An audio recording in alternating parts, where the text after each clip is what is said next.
압살롬의 이름은요, 나의 아버지는 평안하다라는 뜻을 가지고 있습니다. 근데 그 이름대로 살지 못했죠. 아버지와 관계가 평안이 아니라 권력 투쟁, 불화의 인생으로 살았습니다. 근데 압살롬은 처음부터 이렇게 불행한 인생을 갖고 태어났는가? 성경을 보면 그렇지 않습니다. 오히려 반대였습니다. 사무엘하 14장 25절, 우리 한번 영상을 보고 한번 읽어보겠습니다. 온 이스라엘 가운데에서 압살롬 같이 아름다움으로 크게 칭찬받는 자가 없었으니 그는 발바닥부터 정수리까지 흠이 없음이라. 여러분, 성경에요, 발바닥부터 정수리까지 이렇게까지 흠이 없다라고 표현한 사람은 압살롬밖에 없는 것 같아요. 보통 흠이 없다라고 표현하지 어떻게 발바닥부터 없을까요? 저는 생각해 보니까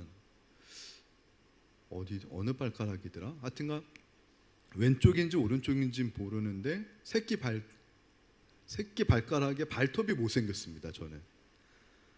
그런데 압살롬은 발바닥부터 흠이 없대요. 정수리까지. 성경에서 이례적인 찬사입니다. 그뿐만이 아니에요. 26절 한번 볼게요. 26절은 어떻게 표현했나? 우리 한번 읽어보겠습니다. 그의 머리털이 무거움으로 연말마다 깎았으며 그의 머리털을 깎았을 때에 그것을 달아본즉 그의 머리털이 왕의 저울로 200세겔이라. 여러분, 왜 왕의 저울이란 말을 썼는 줄 아세요? 이게요, 200세겔이 오늘날 도량용으로 2kg이라고 합니다. 근데 연말마다 깎았다. 옛날에 보통 안 깎잖아요. 이렇게 모발이 굉장히 잘 자라나 봐요, 압살롬은. 근데 성경에서 머리카락은 힘의 상징이었어요. 삼손 보면 머리카락으로 힘을 썼잖아요. 그러면 이 25절, 26절은 무엇이냐면 발바닥부터 정수리까지 흠이 없고 그의 머리카락이 정말로 풍성하게 힘에 정말로 넘칠 정도로 하나님이 머리카락을 풍성하게 축복하셨다라는 것은, 압살롬은 태어날 때부터 왕자잖아요. 왕자 가운데서 아무나 왕이 될 수 있는 거 아니거든요. 왕의 자질과 왕의 외모를 완벽하게 타고났다라는 겁니다. 그럼 이거 누가 주신 거예요? 모든 여성분들이 김태희처럼 태어나고 싶지 않습니까? 근데 김태희처럼 내가 태어나고 싶다고 되는 거 아니죠.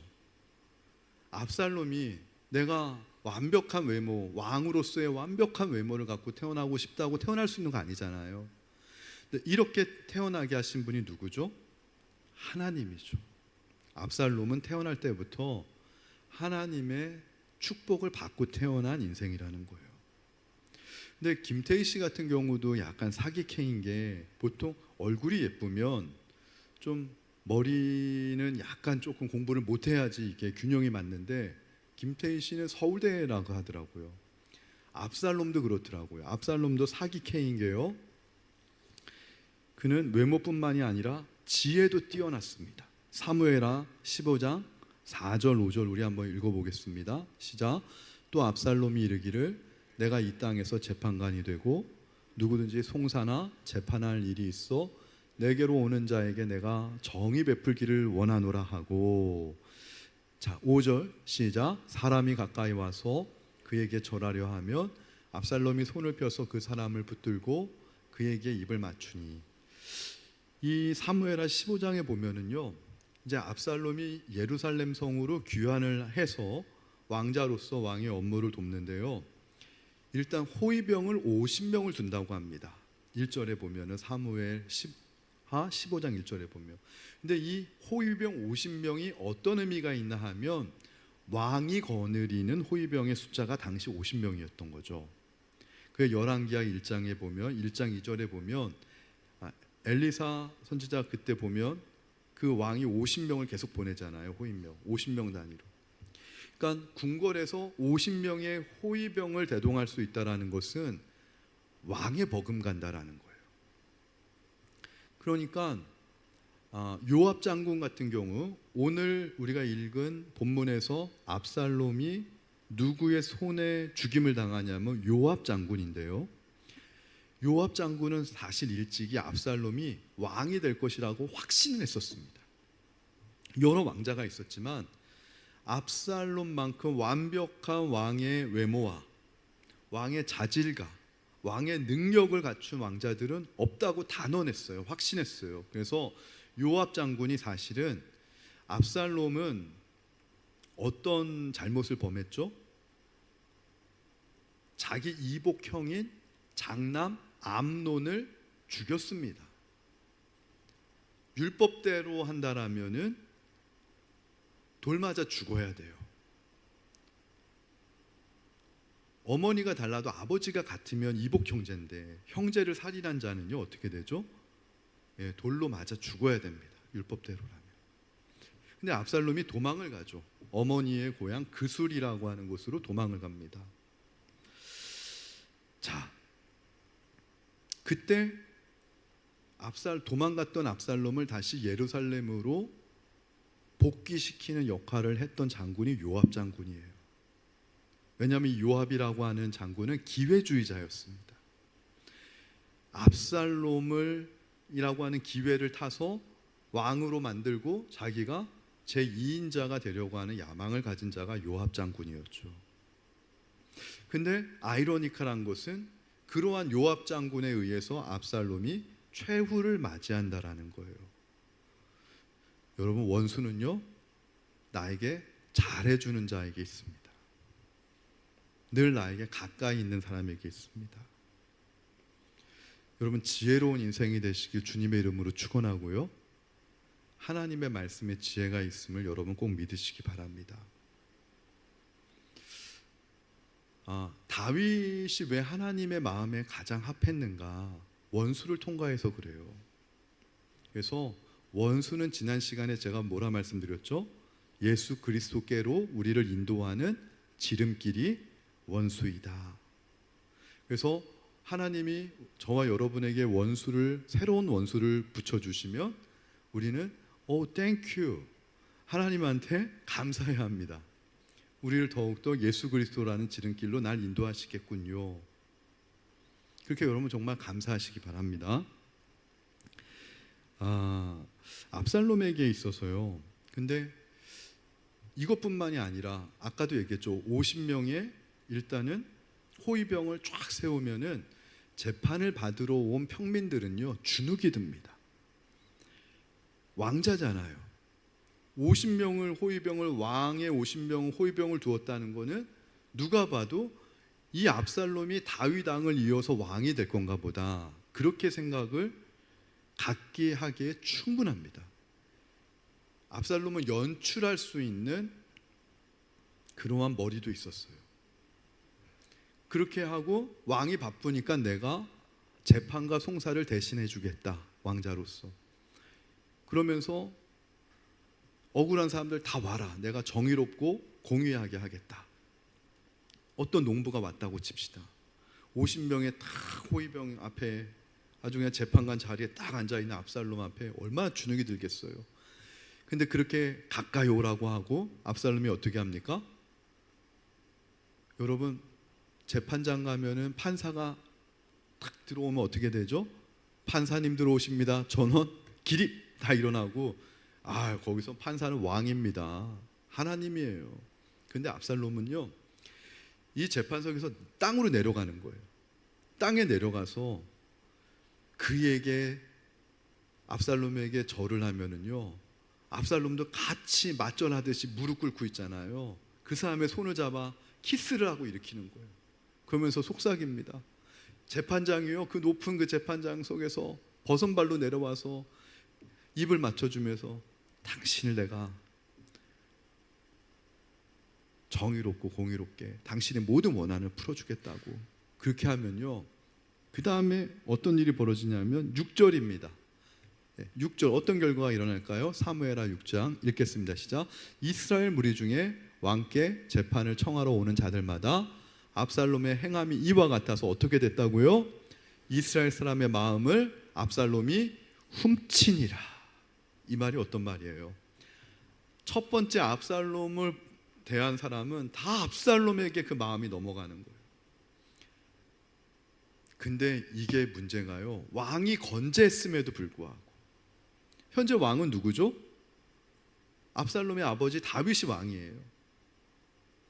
왕이 건재했음에도 불구하고 이스라엘 모든 백성들의 마음이 지금 누구에게로 향하고 있다고요? 압살롬에게로. 나중에는 그 여론을 본 신하들도 압살롬에게로 마음을 향하는 그런 일이 벌어집니다. 여러분, 이 정도면은요, 압살롬은 아버지 다윗보다 인간적으로 훨씬 탁월한 존재였어요. 하나님이 압살롬에게 부어준 축복이 너무나 많았다라는 거예요. 외모도 막 서글서글하죠. 막 미남이죠. 훈남이죠. 뭐 지나가면 뭐 오빠 보대 가면 나올 정도죠. 거기다 말하는 언변도 탁월하죠.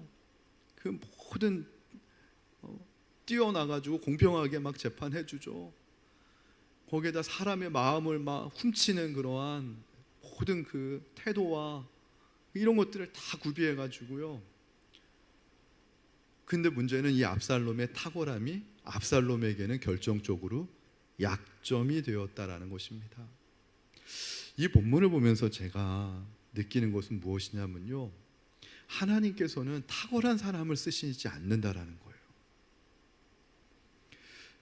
어떤 선배 목사님이, 담임 목사님이신데 저한테 고민을 털어놓으셨어요. 뭐냐면, 부목사님들이 여러 분이 계신데 한 부목사님이 교회를 그만두겠다라고 상담을 했다라는 거예요. 그 이유가 뭐냐면, 이 부목사님은 자기가 부목사님들 가운데 제일 탁월하다고 생각을 한대요.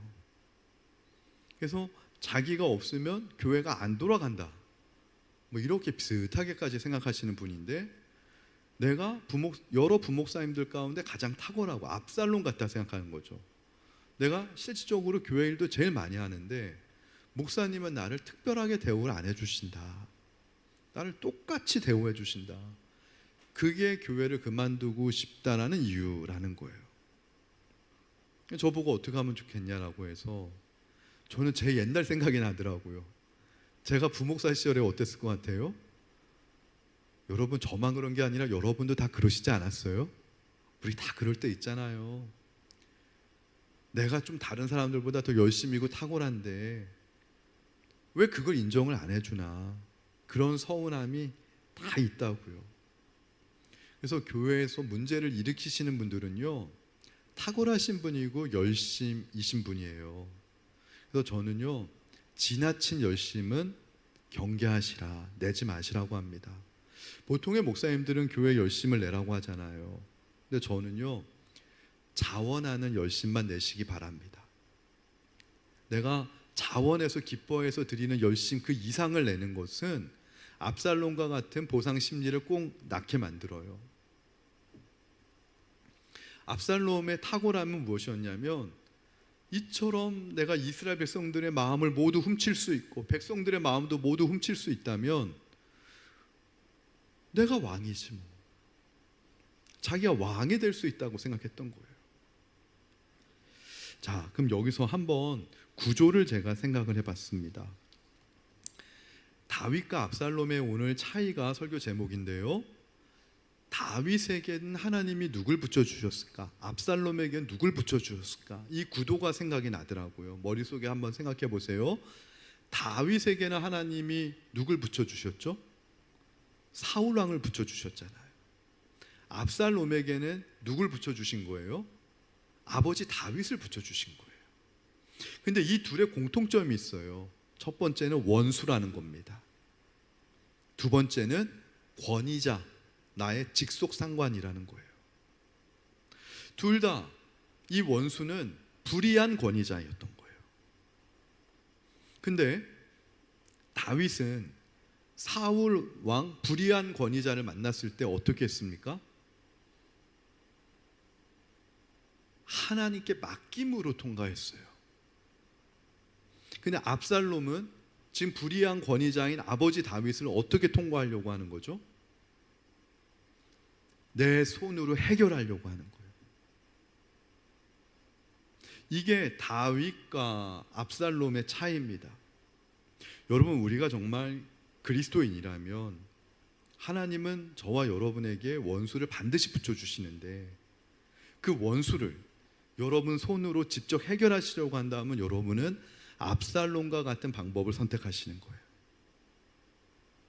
근데 다윗과 같은 방법을 선택하신다면 여러분은 그 원수를 하나님께 온전히 맡겨야 합니다. 하나님께 맡겨드려야 합니다. 이 원수를 맡겨드린다라고 하는 것이 어떤 의미인지 한번 제가 생각을 해봤습니다. 다윗 같은 경우는요, 어떻게 됐죠? 처음에는 다윗도요, 자기 손으로 한번 해결해 볼까 하는 갈등이 있었어요. 사울 왕이 악신이 들어가니까 다윗을 죽이려고 했죠. 근데 다윗은 사울 왕이 하나님의 기름이 부어져서 세워진 왕인 걸 알고 있었어요. 하나님의 기름 부어서 세워진 왕은요, 그건 하나님이 해결을 하셔야지 하나님 외에 다른 사람이 손댈 수 없다는 것도 알고 있었어요, 다윗은. 그럼에도 불구하고 마땅히 하나님께 기름 부어 세운 왕이라면 하나님의 뜻대로 마땅히 살아야죠. 아버지라면 아버지 구실해야 되고, 어머니라면 어머니 구실해야 되고, 선생님이라면 선생님 구실해야지 학생들과 자녀들은 그렇게 생각할 수 있습니다. 마땅히.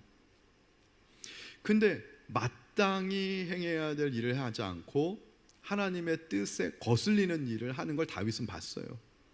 아말렉을 진멸하라고 할 때도 진멸하지 않고 불순종하는 걸 봤어요. 사무엘 선지자 대신 자기가 제사를 인도하려고 하는 것도 봤어요.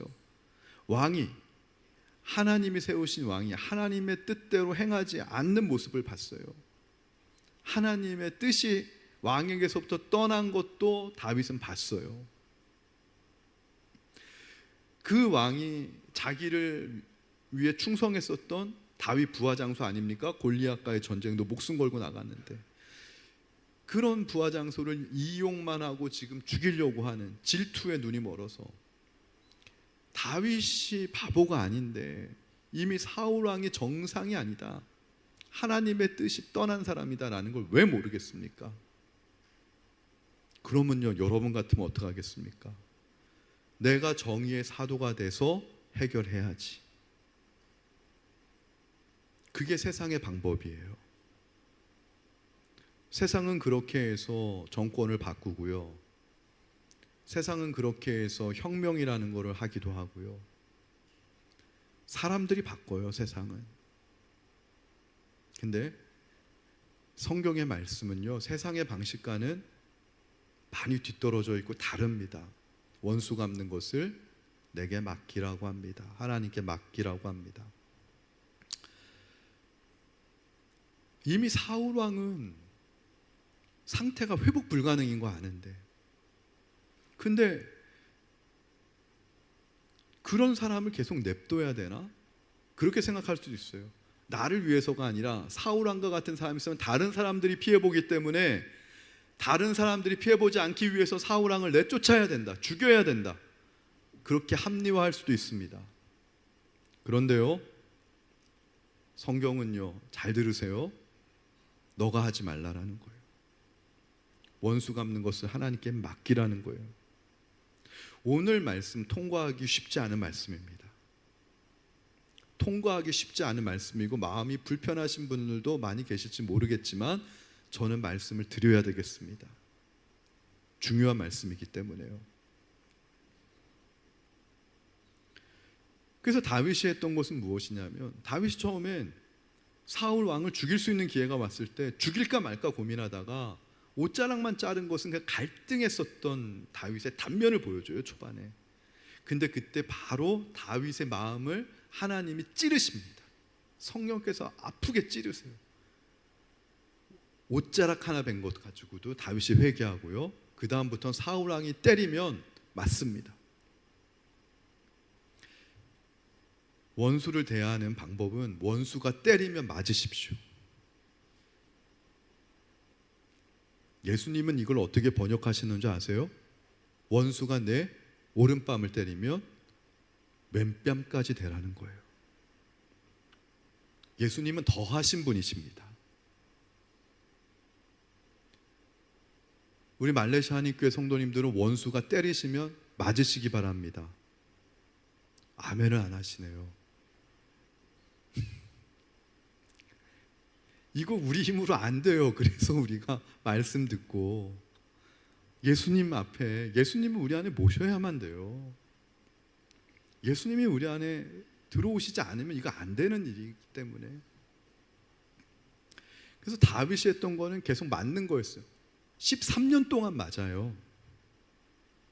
근데 다윗이요, 이렇게 맞다가는 정말 죽을 것 같은 생각이 든 거예요. 그때 다윗이 했던 게 뭐예요? 블레셋으로 아예 망명을 갖는 거죠.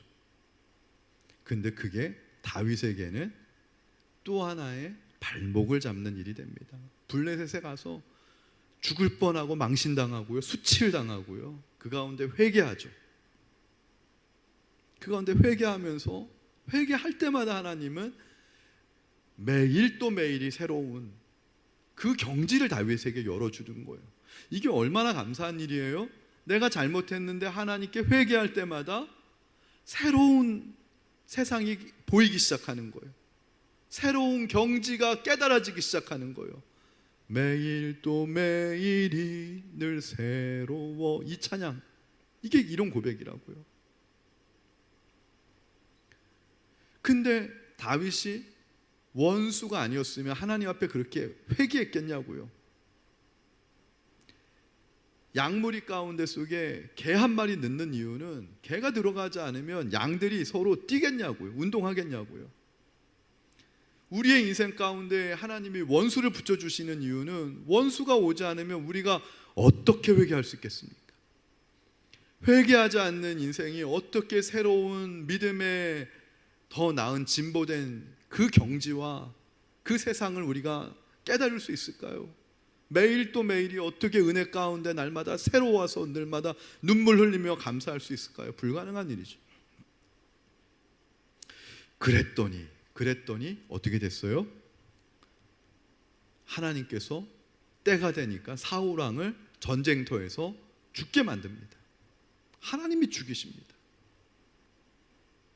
원수를 누가 치워주셨어요? 다윗의 원수를? 다윗 손으로 치운 게 아니라 하나님 손으로 치워주신 거예요. 이 경험을 한 다윗이 있잖아요. 깨달은 게 세 가지였더라고요. 첫 번째 뭔지 아세요? 13년 동안 원수가 나를 죽이려고 했는데 사울 왕이 다윗의 머리털 하나 건드리지 못했어요. 상하게 하지 못했어요. 하나님은 원수가 나를 13년 동안 핍박하고 죽이려고 해도 반드시 나를 지켜주시는구나. 할렐루야. 13년 동안 원수한테 두들겨 맞으면서 배운 게 어떤 상황이 와도 머리털 하나 해야겠지 않도록 보호하시는 분이다. 이건 뭐예요? 두 번째, 하나님은 어떤 상황이 와도 날 포기하지 않고 사랑하시는 분이다. 할렐루야. 해외 생활 가운데 속에 제가 볼 때 뭐가 보이면 안타깝냐면 우리 성도님들 마음 가운데 불안도가 높으신 분들이 있어요. 해외 생활하니까 불안도가 높게 되면 어떻게 되냐면 조그만 원수가 생겨도 놀래가지고 막 공격하는 거예요. 개들이 있잖아요. 작은 개가 겁이 나니까는 막 짖고 다가와서 쓰다듬어 주려고 그러면 자기 공격하는 줄 알고 무서워서 무는 게 불안도가 높아서 그런 거거든요. 불안도가 높은 개가 공격을 하는 거거든요. 우리의 인생이 있잖아요. 원수를 통해 하나님을 만나지 않으면 불안도가 높을 수밖에 없어요. 이 해외 생활에. 근데 아이러니컬하게도 우리의 불안도를 가장 높여주는 원수를 통해서 하나님은 우리의 불안도를 낮춰주시니까 그게 하나님의 역설이라는 거예요. 할렐루야. 은혜의 역설. 세 번째는 뭘 다윗이 깨달았을까요? 13년 동안이나 쫓겨다녔는데 13년 지나고 나니까 하나님이 사울 왕을 해결해 주시고 온 이스라엘 백성들이 다윗을 막 따르게 만들어서 추대해서 왕이 됐어요. 그 15살에 사무엘 선지자가 와서 기름 부으면서 내가 널 이스라엘의 왕으로 세울 것이라고 하는 게 13년 후에 그 고난 끝나고 30세, 15년이 지난 30세에 헤브론에서 유대 지파의 왕으로 등극하는 걸 보면서 하나님의 약속은 반드시 이루어지는구나, 성취되는구나, 할렐루야. 이 세 가지를 깨달은 거예요. 사울이라고 하는 원수를 통과하지 않았으면 깨달을 수 없는 이 세 가지가 뭐라고요? 첫 번째, 하나님은 나를 반드시 보호하신다, 할렐루야. 두 번째, 하나님은 나를 포기하지 않고 사랑하신다, 할렐루야. 세 번째, 하나님은 반드시 나를 향한 하나님의 계획과 약속을 성취하신다, 할렐루야. 그랬던 다윗이요, 다윗도 인간이잖아요. 하나님 앞에 죽을 죄를 저지른 게 밧세바라 간음하고 밧세바의 남편 우리아를 살인 교사한 겁니다. 죽인 겁니다. 내가 원래 죽었어야 했는데 내 죄를 사한다. 그래서 다윗의 목숨을 살려줬지만 대신 이 죄에 대한 대가로 칼이 내 집에서 영원토록 떠나지 않게 하겠다. 이 말이 뭐예요? 내 집이라고 하는 것은 번역하면 너의 자녀들, 너의 후손들 인생 가운데 너의 죄로 인해서 너의 자녀들이 칼의 심판을 받을 거라는 거예요. 그래서요, 성경을 보면서 되게 저는 좀 약간 의아했던 게 뭐냐면, 장남이 암논이라는 왕자거든요. 암논, 다윗의 장남이 암논이라고 하는 장남인데, 이 장남이요, 이 지금 압살롬은 셋째 아들이에요. 근데 압살롬이 똑같은 엄마에서 나온 누이가 있는데 다말이에요. 다말. 그래도 이복 여동생을 강간해 버립니다. 이게 지금 다윗 왕의 귀에 들어가면, 여러분 보통의 아버지 같으면 이러면 어떻게 돼요? 아무리 배다른 형제라도 오빠가 동생을 강간했다 그러면 이거 어떻게 합니까? 다리 몽둥이를 분질러야죠. 다윗은요, 가만히 있어요. 이게 압살롬이 불만이 일어난 거예요. 아버지를 원수로 생각하는 거예요. 공의롭게 왜 처결 안 해주냐. 그래서 압살롬이 장남 암논을 죽여버립니다. 형제가 형제를 살인하면 이것도 아버지가 어떻게 있어야 돼요? 호적을 파야 되지 않습니까? 감옥 보내야죠. 근데요, 오늘 사무엘하 13장 39절 다윗은 어땠가 보세요. 사무엘 방송실 우리 한번 성경 띄워주세요. 네, 한번 읽겠습니다. 시작. 다윗 왕의 마음이 압살롬을 향하여 간절하니 암논은 이미 죽었으므로 왕이 위로를 받았음이더라. 지금 설명 잘 들으세요. 다윗이 왜 이럴 수밖에 없었냐면, 다윗은 이미 알고 있었어요. 내가 저지른 죄의 대가로 칼이, 하나님의 심판의 칼이 내 집에서 영원토록 떠나지 아니라 내 후손들, 내 자녀들의 삶 속에서 반드시 성취가 될 거야. 하나님의 징벌이 올 거야라는 걸 알고 있었어요. 근데 어느 날 갑자기 장남 암논이 여동생을 성폭행했다라는 거예요. 그 소식을 들었을 때 다윗은 어떤 마음이 들었을까요? 여러분 같으면 어떤 마음이 들었을까요? 그게 암논의 죄처럼 보였을까요? 자기의 죄처럼 보였을까요?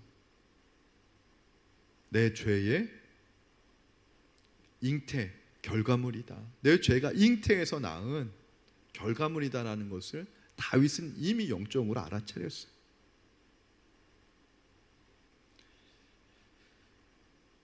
내가 죄로 즐겼어요. 죄를 지어가지고 밧세바와 즐겼어요. 그만큼 내가 죄를 통해서 즐기고 쾌락을 가졌으면 죄 때문에 하나님은 가장 소중하게 생각하는 이와 원수가 되게 만드는 거예요. 그렇게 하면서 죄가 얼마나 무서운지를, 진절머리 나는 것인지를 깨닫게 하시는 하나님의 교육이에요. 가장 사랑하는 자녀들과 원수가 되게끔 만드는 거예요. 다윗이 지었던 죄가, 자기가 밧세바랑 그렇게 즐겼던 그 죄가, 죄는요, 하나님이 용서는 해주시지만 죄의 대가는 사라지지 않습니다. 그건 사망으로, 누군가가 사망으로 대신 치러줘야 돼요.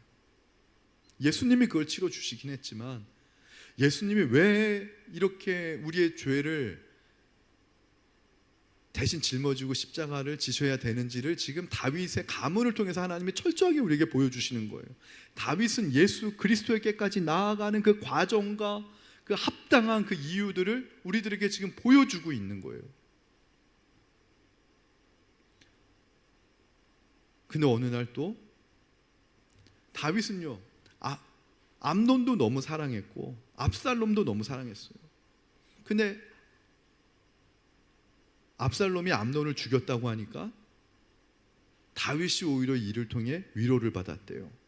어차피 죽은 아들은 어쩔 수 없는 거예요. 다윗은 첫째도요, 이름 없는 큰 첫째 아들이 누굽니까?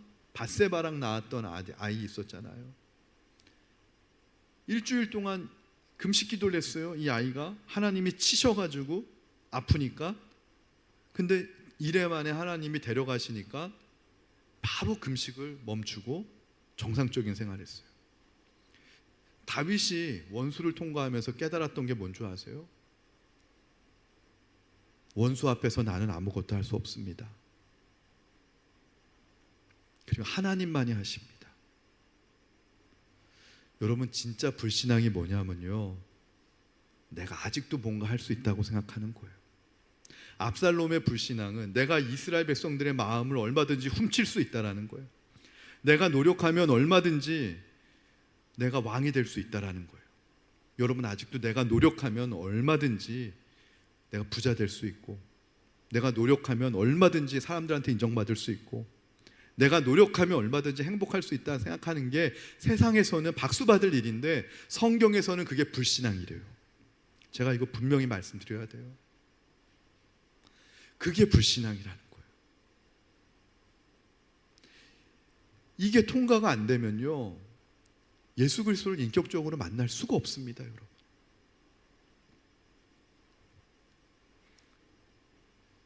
오늘 압살롬은요, 자신의 탁월함 때문에 신하들과 백성들이 압살롬을 왕으로 추대하자라고 하니까 압살롬은 거기에 취해가지고, 압살롬과 다윗의 차이는 뭐예요? 압살롬의 원수는 아버지 다윗이었다고요. 원수를 자기 손으로 해결하려고 했던 게 압살롬의 방법이었고, 그럼 다윗은 무엇이었습니까? 왜 다윗이 무능력한 아버지가 됐을까요? 다윗은요, 암논이 다말을 성폭행했다라는 소식을 들었을 때 다윗이 아무것도 안 한 게 아니에요. 제가 생각할 때 하나님 앞에 나와서 기도했던 거예요. 어떻게 기도했을까요?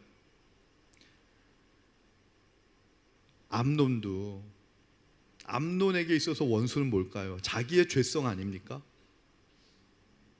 남성성, 통제하지 못한 남성성.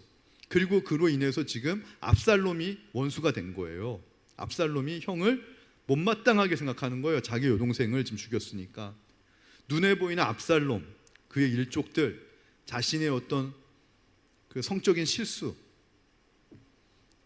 이 원수의 문제를 하나님이 사울을 붙여줘가지고 다윗 왕이 13년 동안 통과했듯이 자식들도 이걸 통과하길 바랐던 거예요. 통과하길 바랬는데 어느 날 보니까 압살롬이 참지 못하고 형 장남을 죽여버린 것이죠. 원수를 통과하는 건 내 손에 피 묻히는 게 아니에요.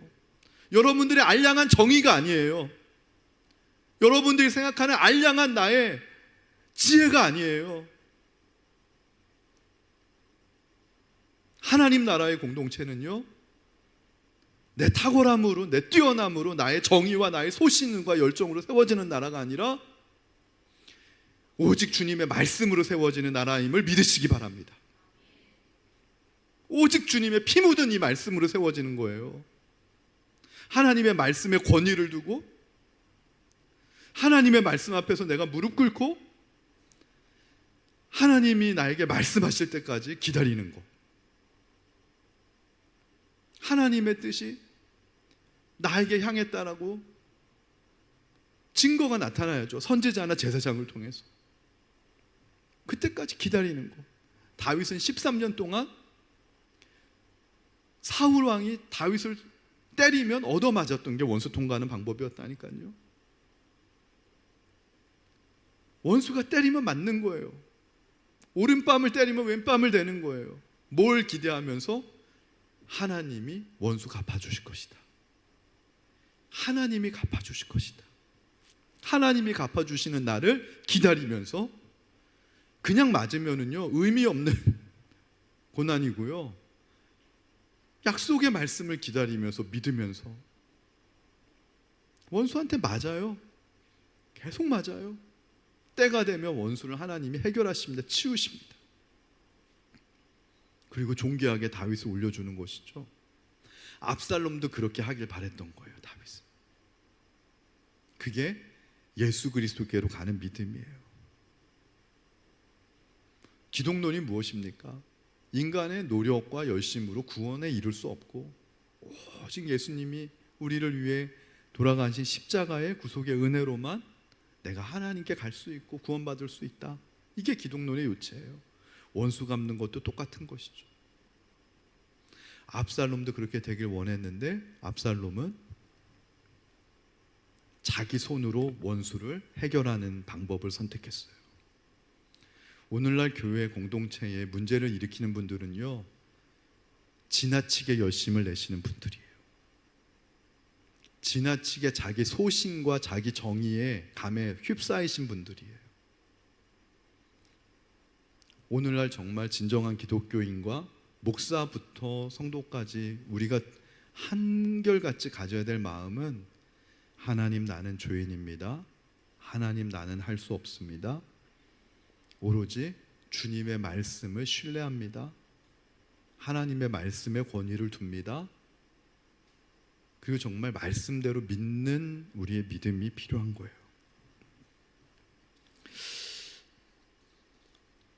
저는 이게 다윗을 묵상하다가 그런 생각했어요.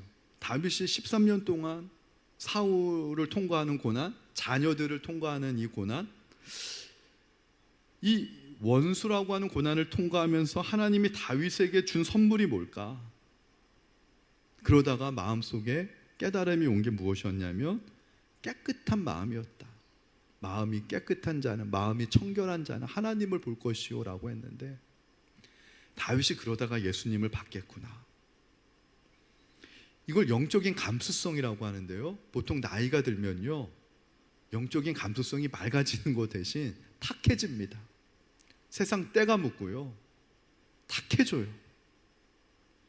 근데 다윗은요, 하나님이 원수라고 하는 것을 통해서 다윗의 인생의 칼을 아주 날카롭게 잘 갈아가지고, 나이가 들면 들수록 영적인 이 감수성이 너무나 맑아지고 투명해져가지고요, 역대하는 다윗의 인생을 다윗이 늙도록 존귀하고 부한 인생으로 마감 짓더라고 얘기하는 거예요. 하나님 마음에 합한 자가 된 거예요. 하나님은 어린아이와 같은 영적인 감수성에 깨끗한 마음을 가진 자를 사용하시는데요, 그러다가 갑자기 그 시가 생각나더라고요.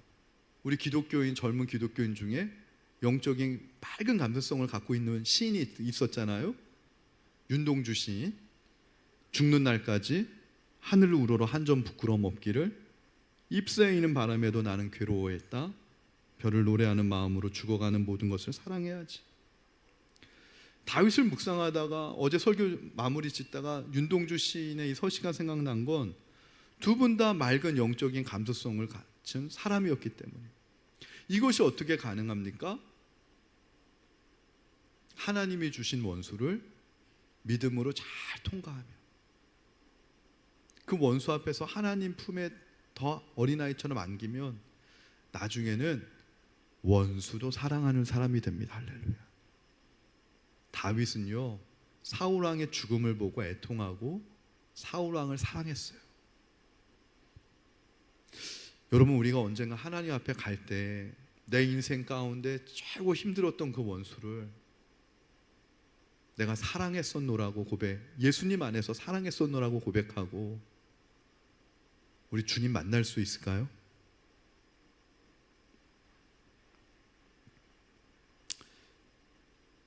그게 바로 하나님의 나라입니다. 우리 말레이시아 한인교회가 이 이방 땅에서 해외 생활은 불안도가 높아요.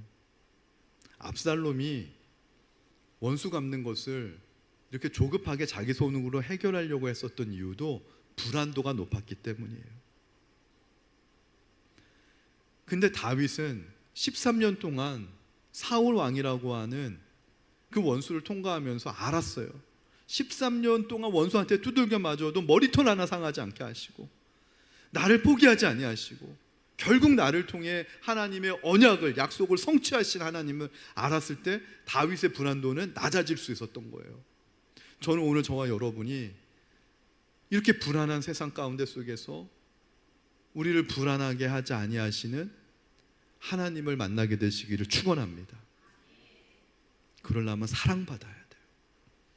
다윗은 원수를 만났을 때 오히려 주님의 사랑, 하나님의 사랑을 듬뿍 체험했어요. 근데 압살롬은 불행하게도 자신의 탁월함 때문에 그 탁월함이 장애가 돼서, 장벽이 돼서 하나님의 사랑을 받을 기회를 놓쳤어요. 자신의 재주와 탁월함만 믿고 원수를 직접 해결하려다가 자신이 자랑하는 이 머리카락이 상수리 나무에 걸려서 자신의 자랑 때문에 자신의 인생을 비극적으로 마감하게 됩니다. 적용을 한다면 압살롬처럼 원수가 태어날 때 그 문제를 여러분의 손으로 해결하지 마십시오. 여러분의 마음은 이거는 합리적인 건데, 이거는 정의로운 건데, 이건 너무나 당연한 건데, 이런 것들에 넘어가기 쉬울 겁니다. 그러나 그럼에도 불구하고 원수 갚는 것을 원수를 내게 맡기라고 하나님 말씀하셨으니까, 내가 너희 원수 갚아줄 거라고 얘기하셨으니까 하나님께 맡기시고, 원수가 여러분을 때리시면 맞으시기 바랍니다. 오른밤을 때리시면 왼밤까지 돌려대시면 예수님 영접하시는 날입니다. 그날이 반드시 다윗을 존귀한 자리에 올렸듯이 여러분을 향한 하나님의 언약이 성취되는 날이 올 것입니다. 그래서 원수는 우리를 예수님께로 인도하는 지름길이다. 그리고 오늘 우리가 불러야 될 찬양은 우리의 불안도가 낮아지려면 우리가 원수가 올 때마다 하나님 품에 안겨줘야 돼요. 그래서 러브레타라는 찬양을 부르는데, 압살롬이 반역했습니다 라는 얘기가 들리자마자 다윗은 또 생각이 났을 거예요. 사울 왕 때 생각이 났을 거예요. 사울 왕이 나 죽이려고 할 때도 당신이 왕하세요 하고 도망 다녔는데, 압살롬이 반역 일으켰다니까 얼른 압살롬한테 왕하라고 하고 자기는 유대 광야로 갔습니다. 왜요? 유대 광야에 다윗을 향해서 이렇게 두 팔 벌리고 계신 하나님의 품이 계시기 때문에. 그래서 다윗이 고백했던 게, 이 재앙이 지나갈 때까지 내가 주의 날개 그늘 아래에 거하리로다. 주님의 품 안에 거하여서 하나님이 원수라고 하는 재앙을 지워주실 때까지 내가 주님의 품 안에 거하겠다. 주님의 날개 그늘 아래에 내가 거하겠다.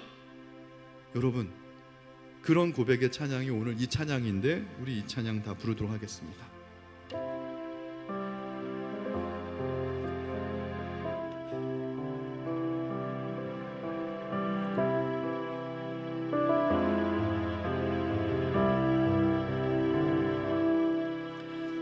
안심하라, 내가 널 사랑한다. 두려워 말하라, 내가 다 알고 있다. 외로워 말하라, 내가 함께한다. 너의 생각보다 그보다 널 사랑한다.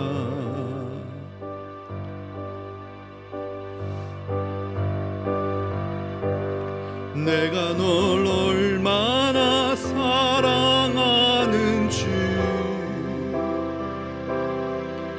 너의 모든 것을 걸고 너를 만났고,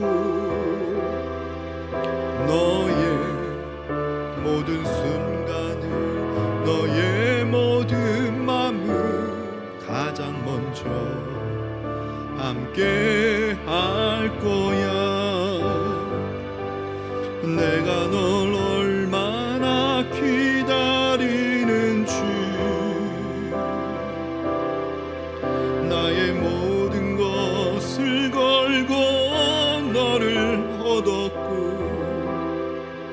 너의 작은 신음도 작은 웃음에도 가장 먼저 널 찾을 것 내가 널 얼마나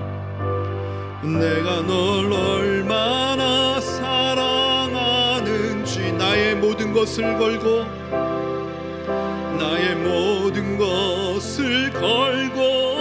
너를 만났고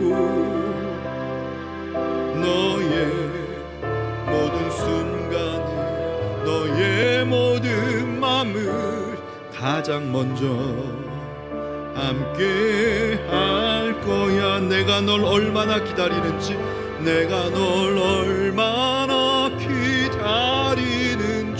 나의 모든 것을 걸고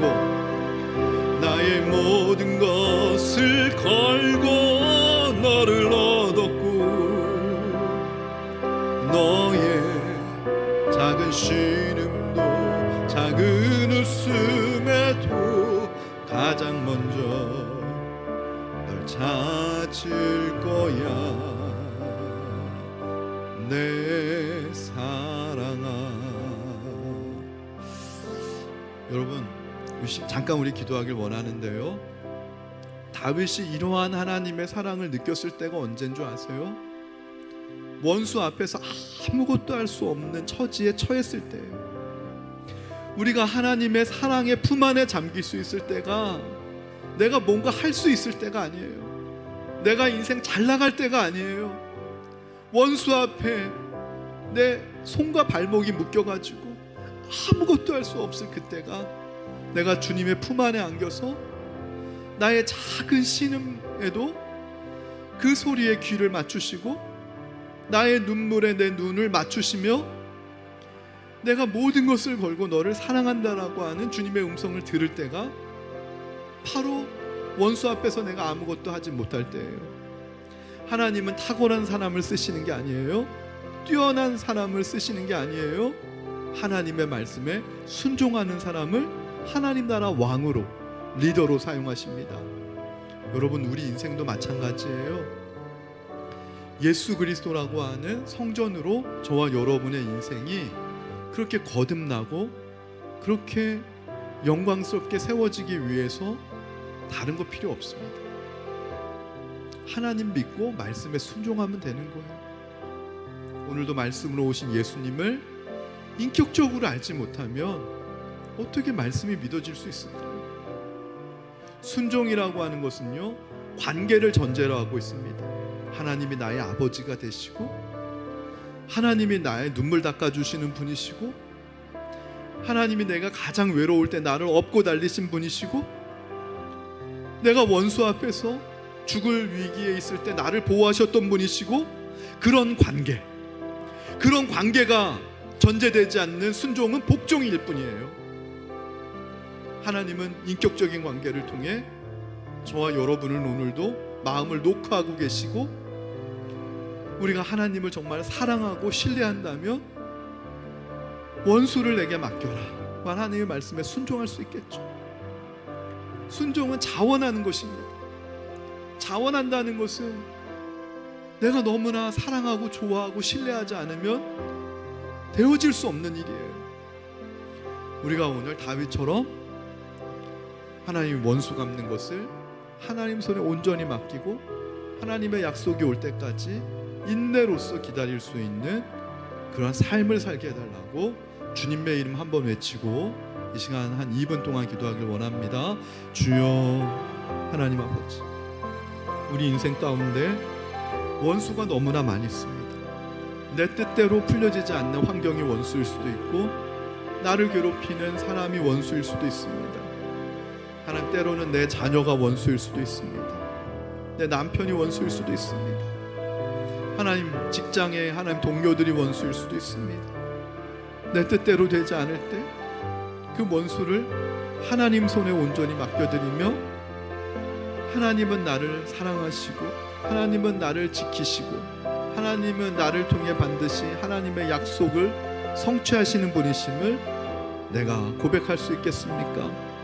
그런 영적인 눈이 열려지기 원합니다. 어린아이처럼 해가 지나가면 지나갈수록 맑은 영적인 투명성을 가지고 감수성을 가지고 하나님 마음에 합한 인생 살게 도와주시옵소서.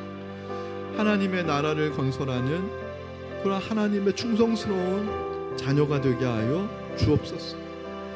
오늘 우리가 이제 예배당 바깥을 나갈 때 이 험악한 세상 가운데 속에 불안도가 높아지는 우리의 삶 속에 나를 언제나 사랑하시고 나를 언제나 안아주시는 그 하나님의 사랑 때문에 우리가 이 불안도와 하나님 아버지 낮춰지게 하시고 평안함으로 한 주간을 또 승리하게 도와주시옵소서.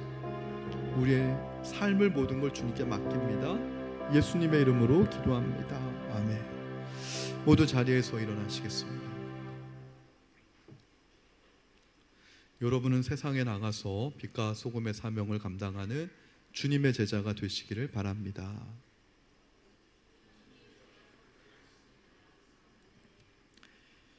존귀하신 하나님 아버지, 원수를 왜 우리에게 붙여주실까? 하나님 만나고 예수님 믿으면 모든 것이 내 뜻대로 되어지고 펼쳐지는 꿈길 같은 인생을 살기 원하나? 예수님도 원수의 문제를 해결하기 위해 십자가를 친히 지셨듯이 우리 인생의 원수를 만나게 하시는 것은 예수님께로 가는 지름길이고 그 원수마저도 하나님께 온전히 맡기는 그 믿음을 통해서 하나님이 나를 정말로 사랑하시고 하나님이 나를 온전히 지키시고 보호하시고 하나님이 나를 향한 하나님의 신실한 계획을 반드시 성취하시는 분이심을 깨닫게 하기 위함이라는 이 말씀이 오늘 믿어지게 하시고 이 믿어지는 말씀을 통해 우리의 불안도를 낮추고 한 주간 동안 주님과 동행하며 평안한 마음으로 세상을 사랑하길 원하는 사랑하는 이 자리에 모인 모든 성도님들 위해 이제로부터 영원토록 함께 하시길 간절히 축원하옵나이다. 아멘.